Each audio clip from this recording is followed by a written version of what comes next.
La Champions está a punto de comenzar y como queda muy poquito, vamos ya con los últimos grupos analizados de esta Champions League 2023-2024. Es el turno del grupo de la muerte, grupo F.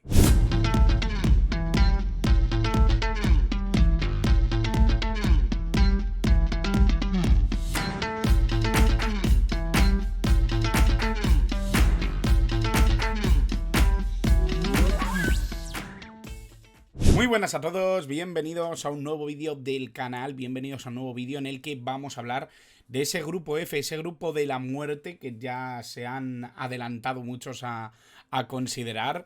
Realmente no hace falta mucho análisis para darnos cuenta de que puede estar cercado ese análisis. Es verdad que son cuatro equipos muy potentes, cuatro equipos que realmente van a ser un poco la delicia real de este campeonato de Champions League 2023-2024. Es verdad que se juntan además cuatro realidades un poco tormentosas en los últimos años, ¿no? Es verdad que el Paris Saint-Germain no ha terminado de ser un equipo que pueda aspirar o ser realmente favorito para la Champions League, no ha conseguido nunca estar realmente no sé, muy cerca, ¿no? del objetivo. Es verdad que ha tenido años en los que realmente lo ha visto muy cerca, pero no lo ha conseguido. Estamos también ante un Borussia Dortmund que perdió la liga en la última jornada, esa Bundesliga en la que ha podido romper la racha del Bayern de Múnich, no lo consiguió por falta de acierto, por un partido realmente malo. Un Milan que el año pasado perdió de nuevo el cetro de la Serie A después de haberlo conquistado tras muchos años de sequía. Y un Newcastle que está recuperando un poco el lustre de sus primeras épocas, ¿no? De un equipo histórico que siempre ha estado luchando en la Premier League por ser uno de los grandes equipos del campeonato, pero que llevaba mucho tiempo siendo un equipo pues que luchaba casi para no descender. Es verdad que la llegada de esos fondos de Arabia Saudí les han mejorado mucho la plantilla, pero con mucho criterio en un proyecto que para mí es muy ganador precisamente por esos plazos que se han marcado y sobre todo por intentar hacer las cosas bien sin dejarse llevar por grandes estrellas o por buscar la pegada, ¿no? Dentro del mercado de fichajes. Creo que el Newcastle ha sido muy inteligente a la hora de gestionar esos fondos y creo que lo convierte en uno de los equipos, uno de los proyectos más interesantes dentro de la Premier League. Por lo tanto, hay que tenerlo muy en cuenta. Antes de seguir hablando de este grupo de la muerte, por supuesto, os voy a invitar, como siempre, a suscribiros, a que deis like al vídeo si os gusta, a que lo compartáis con aquellos que creáis que le puede interesar. Y bueno, siempre es muy bienvenido el apoyo que nos dais, el apoyo que yo recibo a través de comentarios, a través de las visualizaciones. De verdad que estoy muy contento. Es verdad que el análisis de los grupos de la Champions puede que interese a muchos, puede que interese a pocos, pero me parece que es algo que teníamos que hacer en un canal de fútbol internacional y sobre todo porque me apetece también para repasar un poquito a los 32 participantes de esta última edición tal y como la hemos conocido. El año que viene ya sabéis que va a cambiar el formato de la Champions League. No os preocupéis que haré un vídeo hablando un poquito de cómo va a ser a partir de ahora, pero de momento vamos a centrarnos en conocer cómo son los equipos, cómo son los jugadores y cómo va a ser esta Champions League 2023-2024 que echa a andar ya, que comienza el día 19. Por lo tanto, vamos allá con este grupo, vamos allá con este grupo de la muerte que todos consideran, ¿no? Entre Paris Saint-Germain, entre Borussia Dortmund, Milan y Newcastle. Aquí los tenéis ya los cuatro, aquí tenéis la portada de este vídeo. Y por supuesto, vamos a empezar por el Paris Saint-Germain, vamos a empezar por el proyecto más grande, por el cabeza de grupo y sobre todo por un equipo que lleva ya muchos años intentando ser notorio dentro de la Champions League. Así que aquí lo tenemos, aquí tenemos al Paris Saint-Germain, un equipo que de momento a mí me está dejando dudas, a mí me está dejando bastantes dudas. Es verdad que es un equipo que da miedo, la plantilla mete miedo, es un equipo gigantesco con muchísimas figuras, con jugadores que pueden dar muchísimo nivel a la Liga 1, que creo que refuerza de alguna manera ese estatus de equipo cuasi dominante en la Liga Nacional, en la competición copera. Sí me da la sensación de que luego el Paris Saint-Germain, más allá de todo esto, siempre ha tenido problemas en estas competiciones. Siempre ha habido momentos en los que se ha dudado de su monopolio de absolutamente todos los títulos, de todo lo que significa estar en la Liga en la liga francesa, pero sí que me parece que de alguna manera la llegada de Luis Enrique iba a dar un cambio, ¿no? En este sentido. No está siendo así, de momento no está siendo así. Es verdad que Luis Enrique sí que ha impuesto de momento una idea bastante clara, ¿no? De competición absolutamente locuaz, de intentar siempre mantener ese sistema o esa idea ofensiva que también le combina al Paris Saint-Germain. Es verdad que ha habido fichajes que además refuerzan esa idea de Luis Enrique. Creo que Ugarte es un jugador que le va a venir muy bien, que tiene interiores interesantes para ir alineando. Veremos si Fabián Ruiz tiene el protagonismo que esperamos. De momento yo en el 11 no le he metido, porque es verdad que ha estado optando por otras opciones en estas últimas jornadas. Sí que me parece que defensivamente este equipo crece con Skriniar. Veremos si está al nivel que le vimos el año pasado en el Inter, que a mí no me llamó mucho la atención, o el anterior, que realmente era top Europa, ¿no? Yo creo que hay muchas cosas en las que fijarnos de este nuevo Paris Saint-Germain de Luis Enrique. Creo que hay muchas cosas en las que podríamos detenernos, sobre todo pues en esa búsqueda, ¿no? de extremos bien abiertos, con capacidad para ir por dentro, pero también con la voluntad de dejar carril para los laterales. En este sentido, el caso de Ousmane Dembélé y Mbappé, yo creo que al final refuerzan mucho la idea de laterales largos o de dar cierta libertad un poco a esa diagonal, ¿no? Ousmane Dembélé es un jugador que ha venido precisamente a hacer algo que en el Barça pues estaba un poquito más limitado, es decir, jugar con profundidad, jugar verticalmente, tener esa disposición para que las transiciones sean muy rápidas.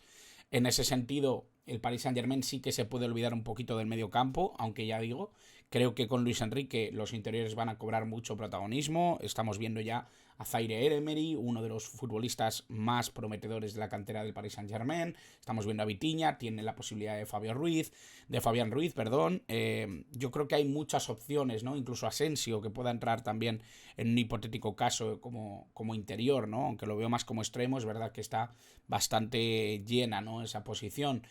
Incluso, bueno, yo creo que al final el tener una figura de referencia tan potente como Gonzalo Ramos, o ojo, porque también tienen a Kolo Muani, sí me da la sensación de que libera un poco a Kylian Mbappé, que va a aparecer por donde le dé la gana, ¿no? Yo creo que en muchas ocasiones lo vamos a ver como extremo venido hacia adentro, otras veces lo vamos a ver por detrás del delantero, otras veces lo vamos a ver como delantero centro.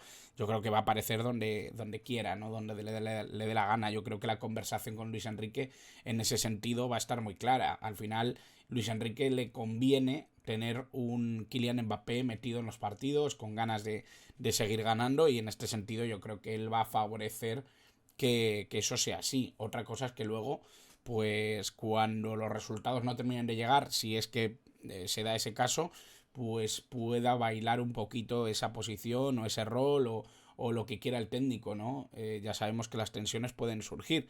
La sensación que yo tengo es que le va a dar libertad absoluta, porque además es un jugador que resuelve partidos por sí mismo, ¿no? Por lo tanto, bueno, veremos cómo evoluciona este Paris Saint-Germain. Le veo algunas lagunas, de hecho, en Liga no ha empezado demasiado potente. Es verdad que ha tenido ciertos partidos en los que sí que ha demostrado pegada, por lo menos, pero sí que ha tenido bastantes dudas a nivel defensivo, a nivel constructivo.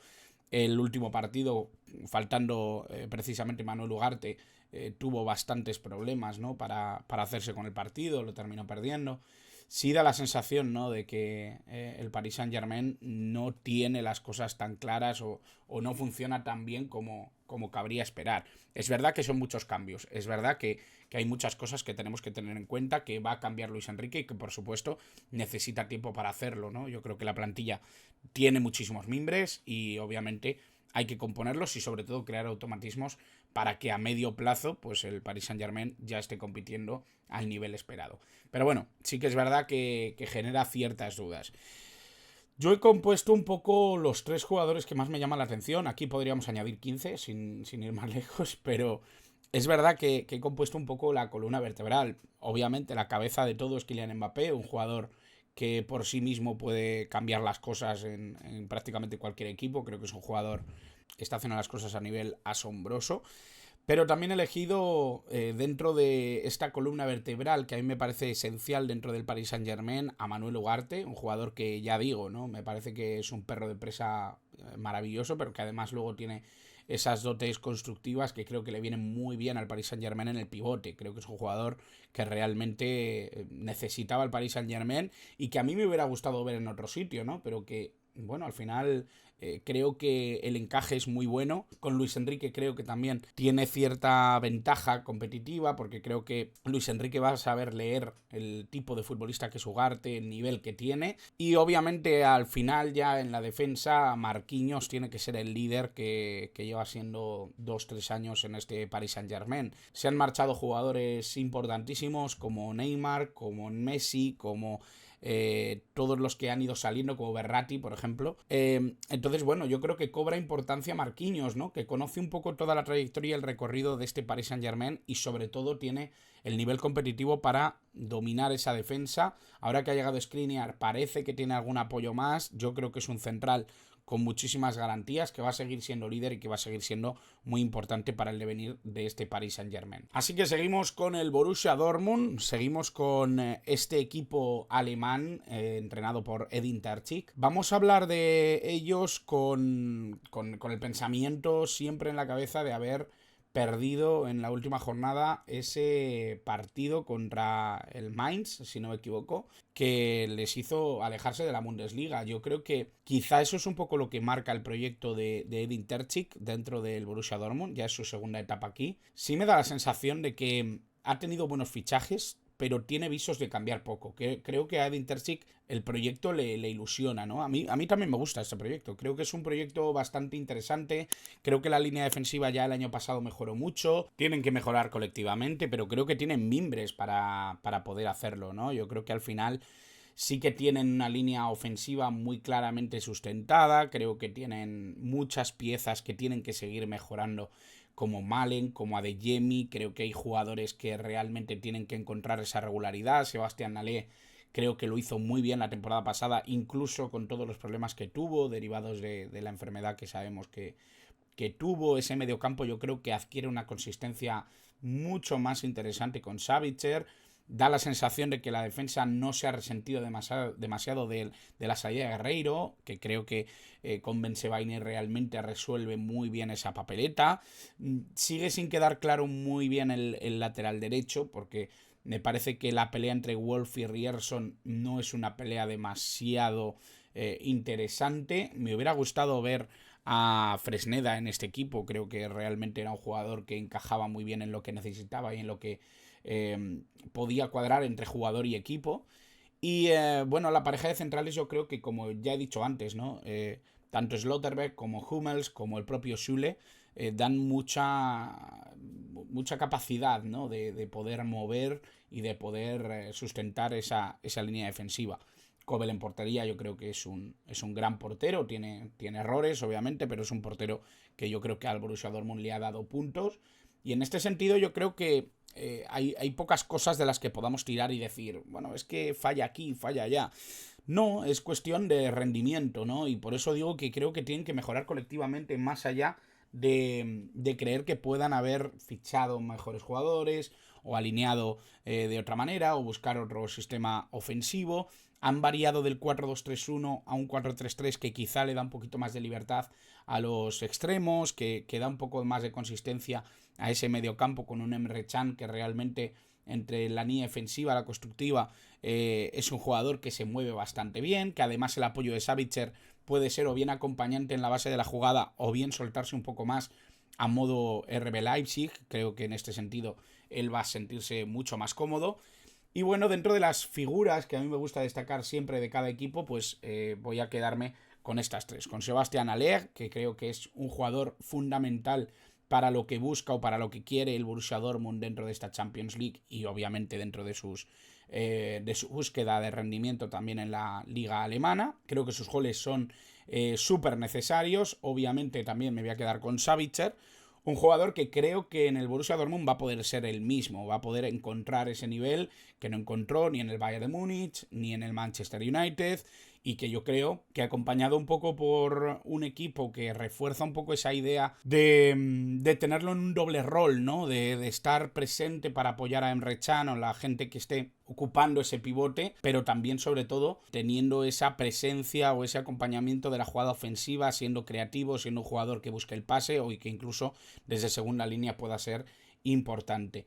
Y fijaos que he puesto a De Jemi, podría haber puesto a Brandt, podría haber puesto a Marco Reus, podría haber puesto incluso a Bensebaini, que yo creo que en esa banda izquierda va a ser bastante importante.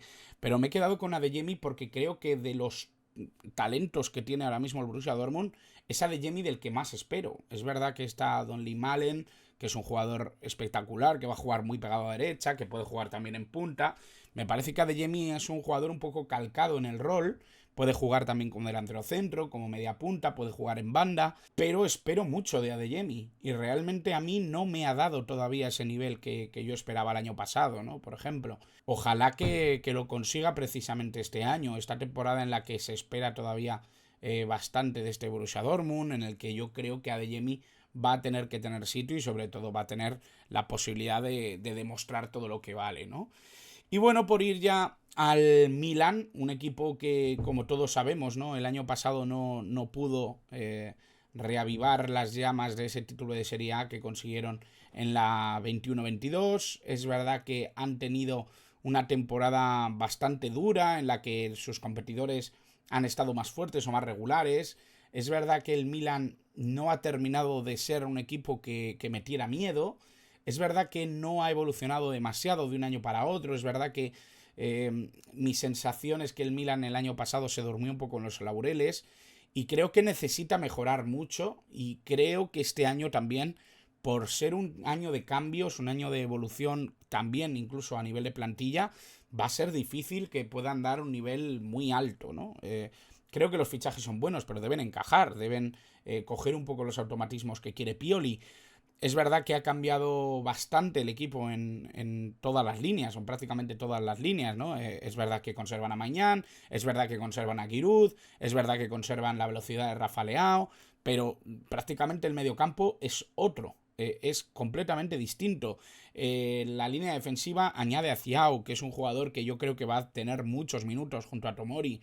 Me da la sensación de que Pulisic va a tener que encontrar su sitio. Yo creo que todavía no está muy bien ubicado. Es un jugador que normalmente ha jugado siempre por izquierda, lo va a hacer por derecha.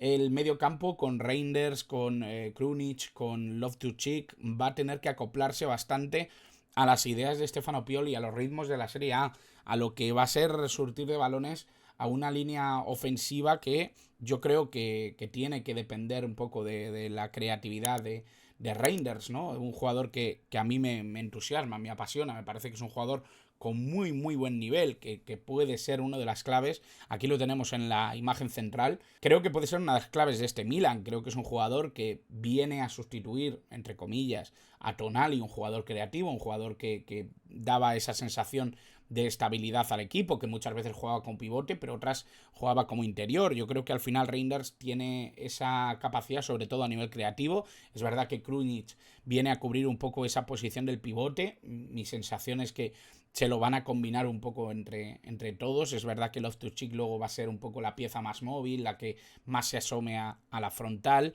pero creo que en ese mediocampo está un poco la clave de que este Milan sea un equipo interesante o tan interesante como lo imaginábamos.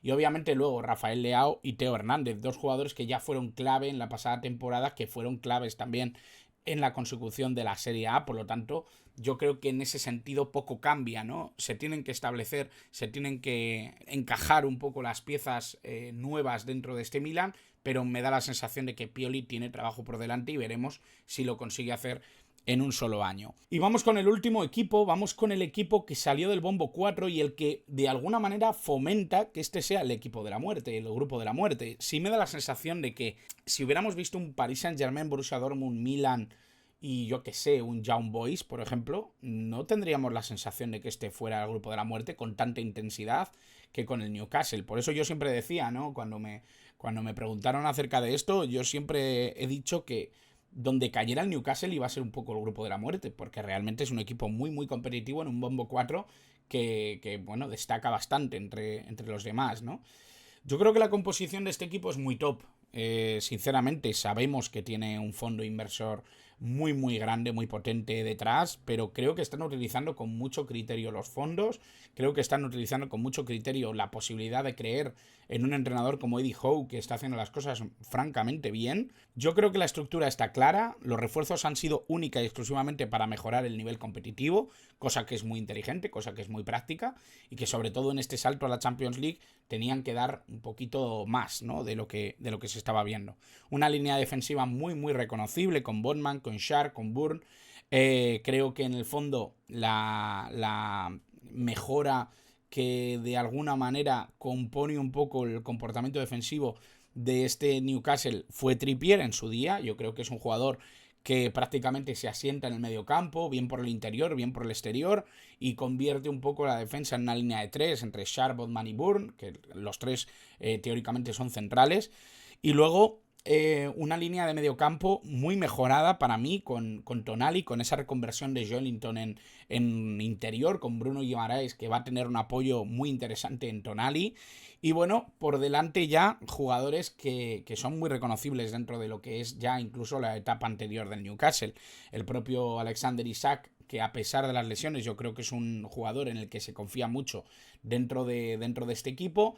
Miguel Almirón, que ha ido variando mucho su posición, su rol. Pasó de la media punta al delantero centro, después pasó a la banda izquierda. Anthony Gordon le ha movido a esa banda derecha. Veremos dónde acaba la temporada, pero es un poco el jugador móvil, ¿no?, que tiene Eddie Howe. Y bueno, para empezar con estos jugadores ya hablamos de paso de Anthony Gordon, ¿no? Un futbolista que en el Everton ya dio muy buen nivel, de alguna manera llamó la atención de grandes clubes como ha sido el Newcastle, se lo llevaron por una cantidad nada desdeñable, pero sí que me parece que le costó un poco entrar al principio y que ahora sí que se ha convertido en un jugador importante para los planes de Eddie Howe y para los planes de este Newcastle. Creo que es un jugador en el que tiene que pasar muchas veces la pelota, creo que es un jugador con mucha profundidad, muy vertical, con capacidad para finalizar. Creo que es un jugador con muchas capacidades, ¿no?, para convertir este Newcastle en un equipo peligroso a nivel ofensivo. Creo que le da muchas cosas a este equipo y creo que puede surtir mucho de balones Alexander Isak, que creo que es un excelente rematador, un jugador que al espacio va muy bien, que tiene una velocidad endiablada, con una gran zancada, como todos lo conocéis, la etapa que tuvo en la Real Sociedad. Creo que es un jugador con mucho, mucho nivel y creo que podemos estar ante el año realmente de reafirmación, ¿no?, de Alexander Isak dentro del Newcastle. Esperemos que no haya lesiones ni problemas derivados del físico, ¿no? Y obviamente teníamos que poner a Bruno Guimaraes. A mí me parece que es el jugador que en su día dio el salto cualitativo real a este equipo, ¿no?, a este Newcastle. Creo que es un jugador que querría cualquier equipo gigante dentro de esta Champions League. Creo que es un jugador que podría ser titular en prácticamente todos los equipos de esta Champions. Creo que es un futbolista impresionante y que además no tiene un rol muy determinado. Es un futbolista que es verdad, es un gran pulpo, es un jugador que juega en ese pivote con capacidad para robar muchos balones, pero es que a mayores tiene esa posibilidad de ser un jugador que genere un poco la jugada creativa. Tiene esa posibilidad de iniciar la jugada, de sacar el balón con mucho criterio o buscando ese balón en largo a los extremos. Creo que es un jugador con mucha capacidad y que tiene además ese componente brasileño que le dota de esa capacidad para llegar a la frontal del área con cierto criterio o con cierto peligro.